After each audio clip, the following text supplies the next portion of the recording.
I did my swimming lesson today, and I wanted to show you what I have in my bag from when I went to swimming lessons.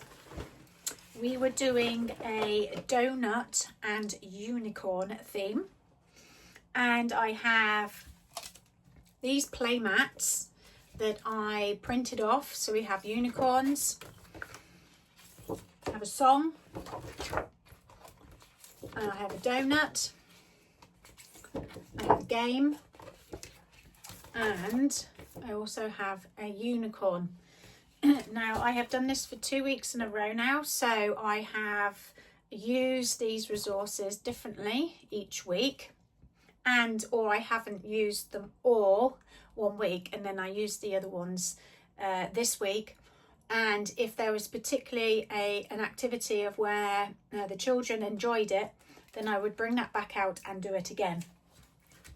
So what do I have in here to ensure that the lesson is fun and engaging, and something of where they are learning their skill sets through a progressive and a great way of, they are learning progressively with a child-centric approach of where I work with them with the materials that I have with me.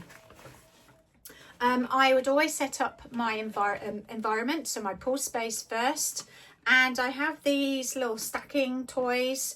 I did have a younger group as well as an older child as well, but I use these stackers quite a bit. But today these are donuts, and what I would have was I would have had all of the donuts out in the water, and I literally would then just have the stands on the side. Now, we have seen and found that a lot of the time when they go back to the stairs, it's sort of almost like becomes distracting with quite a few things of where they're wanting to play and immerse themselves within the play, which unfortunately in our world of swimming, we really just don't have that time in order for them to really slow down and embrace the materials that we have. But there is a way of doing it of where we can keep them moving but still learn a lot from what we're using. So rather than putting them on the steps in this particular circumstance for these children, is that we put these stands away from the stairs, but they were going back and forth to different ones. So they have many different ones of these out and about. They either had their own stand of where they would use in their particular area, and then they could either just go and collect each one at one time. You could be specifying a certain colour that they go and get first, or sizing, or you could actually add in how many that they go and get to be able to then create their stands of their donuts. And that's a really great warm-up to do. I'm just going to place that down there. Other things that I have in here is that working with breath control and things, I always like to use some type of sprinkle toy. So we either have something like this, or I have a watering can. And also what I do have in here are some smaller sprinkles, which are the clouds, if this is too much and they're wanting to do it independently. Or what I do have in here somewhere are little cups. These are silicone little cups. And I also do have a teapot in here as well somewhere, amongst everything else that's down in here. So you can do big, a little bit smaller, but they could be independent. This could be a group lesson. And how I explained it was that it's either they're sprinkled with icing, their donuts and their icing, or it could be that they're sticky, so they have to wash themselves off, or use imagination as to what you could use with regards to why it's water sprinkles. It just makes the time in the water really magical. So, you know, rather than it just be sprinkles of water, it could be, it could be not fairy dust, but in this circumstance, unicorn dust, or anything that you think that you can think of. Right, I also have, so what I would put out as well, I'm just going to get this out so it's easier. I've got some buckets, because you always want to contain the materials that you have, and also colour coordinate what you have so that you can then say to them, go down to the yellow bucket, go down to the blue bucket. Then I also do have these little bowls. They're just plastic bowls. They come in a set, very inexpensive, and I had out ready for a game, so I didn't have to keep putting it out. Little sort of loose part play items. Now you can be as extravagant as you want. Like I built up over time a lot of my materials, so I do have quite a selection now, but you could potentially use anything that you have that's quite small, you know, or you can buy bags of pom-poms and things like that and just use those. But for this particular game, they are going to be decorating their donuts with the loose part play, and they had out, I have like little chocolate eggs and things like that. I've got little lollipops and things. Also down in here I have teddy bears that are almost like jelly bears, or whatever you want to, what you would call them. And then also I have these are teething beads, and I'll just get these one here, and they look like that. And then just use your common sense. If they are older children and they're fine with that, then roll with it. If they're slightly older, then what you can do is you can put them in eggs. So they're actually going and collecting the egg, and then they hold on to it when they get back, and then they're going to open it either by blowing bubbles or however way. Now these have holes in them, so it's great again to add in a little bit of a stream there for them to put it on their arms, and they can choose to put it over their heads. But then also we can do magic bubbles to open up to be able to see what's inside, to then put it on their donuts. So you can do a game even just with the eggs, even for the younger ones as well. You can place them inside things. We did this game inside, could be behind, on top of, and just think of different things of where maybe they want to climb up and out to go and get something. So use your pool space that you have in where it works for you. So that was then going and decorating the donuts. Also what I have in here are these hoops. I'm not telling you in order what I've got, I'm just telling you what I've got in here. Let's put that away. So these were for, and again, this is all of it. It's not saying what I did in one particular lesson. But then this one is for using it for the unicorn. And we'd use either a cone, or obviously I had these. So you would have these as their unicorn. And then you can set a distance, or you can place them around of where they have to throw and place them on. If they are too young, then they just climb up, and then they place it over, then they just place it over the top of it, because obviously that will be down on the side. And then they go and collect another one, come back and do the same thing.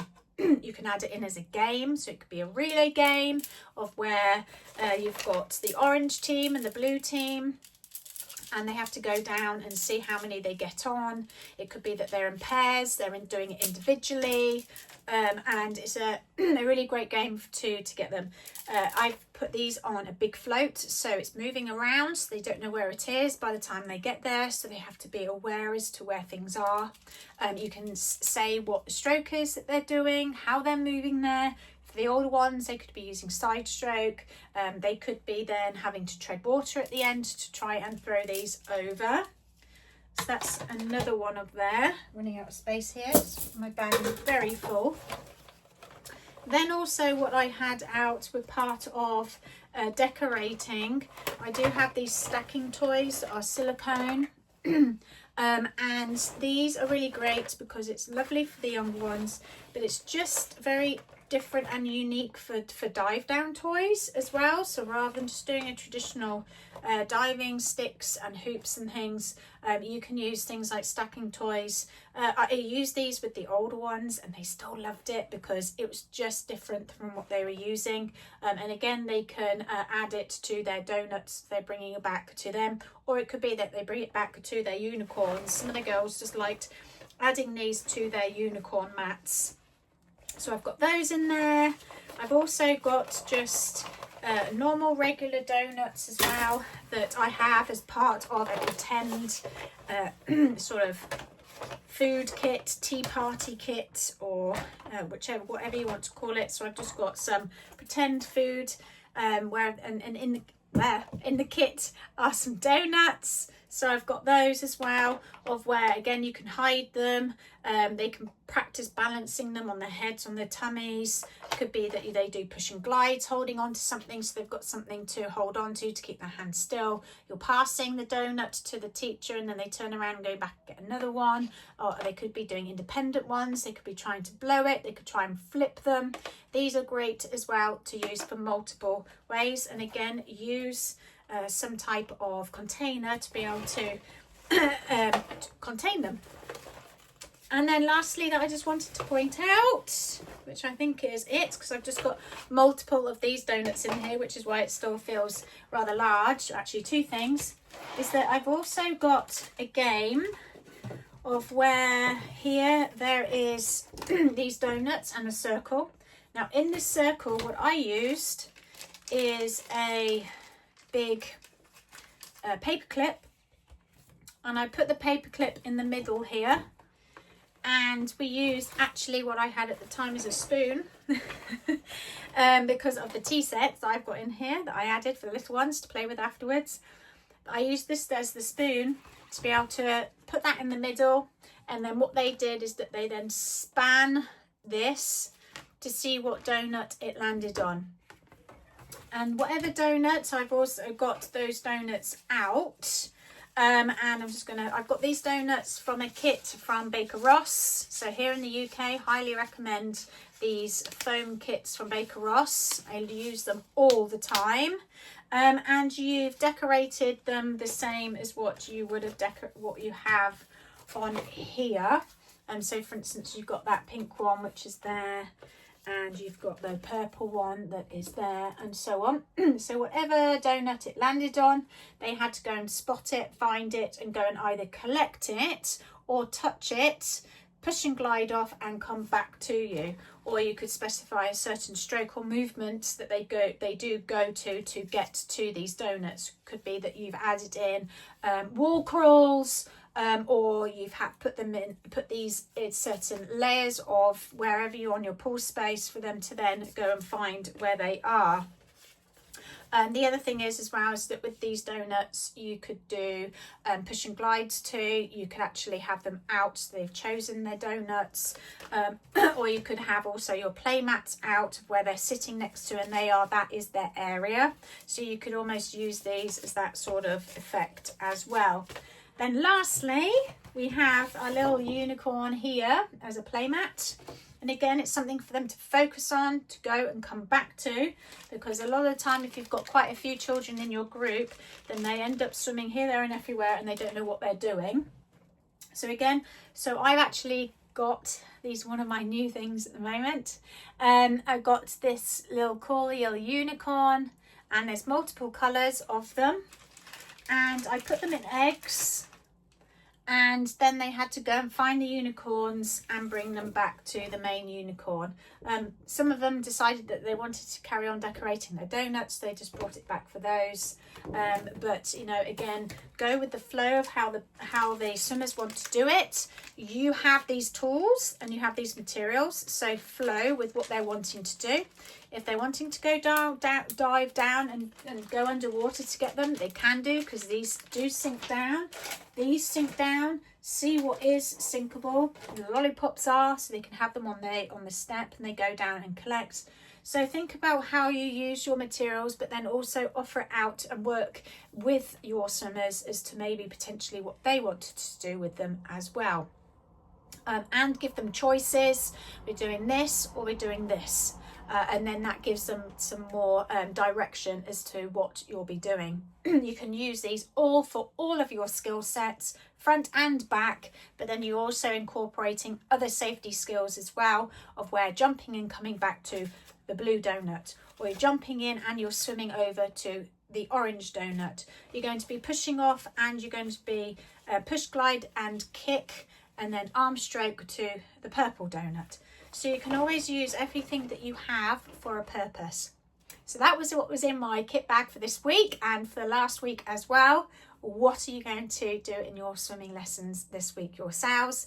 And if you want to try this, this is part of the Swim Squad membership. They had this theme this month for them to go and give it a go and see what they like. And every month they have 2 or 3 different themes in their membership on their dashboard to choose from. And you could do if you wish, if you're wanting to join our membership. If you're looking for ideas and you're looking for games and activities for early years and for higher stages, I have you covered. I've done it for you. Saves you having to think of those things for yourself. And also there's lots of other information on there, but that is for another video. Enjoy your lessons, and I'll see you in the next video. Take care and have fun.